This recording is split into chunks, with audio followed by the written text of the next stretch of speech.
Impulse is defined as a product of force and the time interval over which it acts. It's a vector quantity, meaning it has both magnitude and direction. The formula for impulse is I is equals to force times delta t, which is also known as time interval.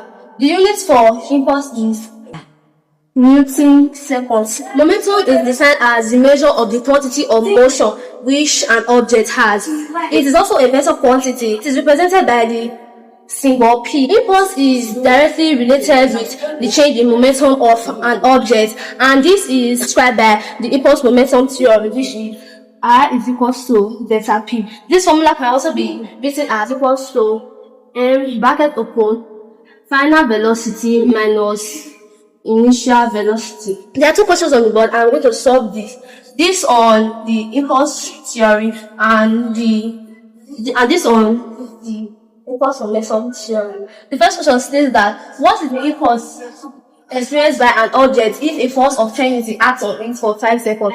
Before we start solving, we need to bring out our parameters. We have a force of 10 Newton.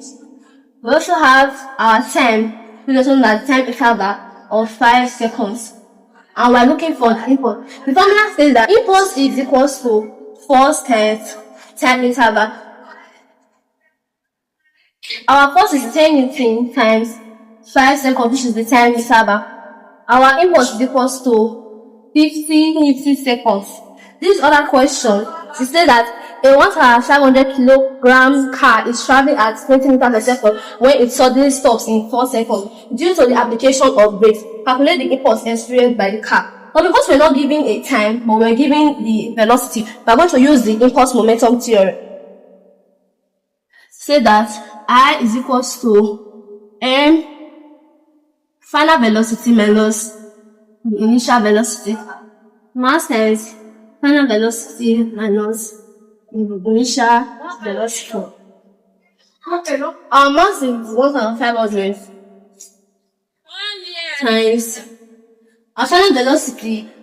Because the car was stopping, we're only giving the initial velocity, which is 20, and because the car stopped, the final velocity will be 0 minus 20, which is the initial velocity. 0 minus 20 is minus 20 minus 30,000. Negative sign indicates that the impulse is acting on the opposite direction of the car's initial motion because it is expected, because the brake is slowing it down.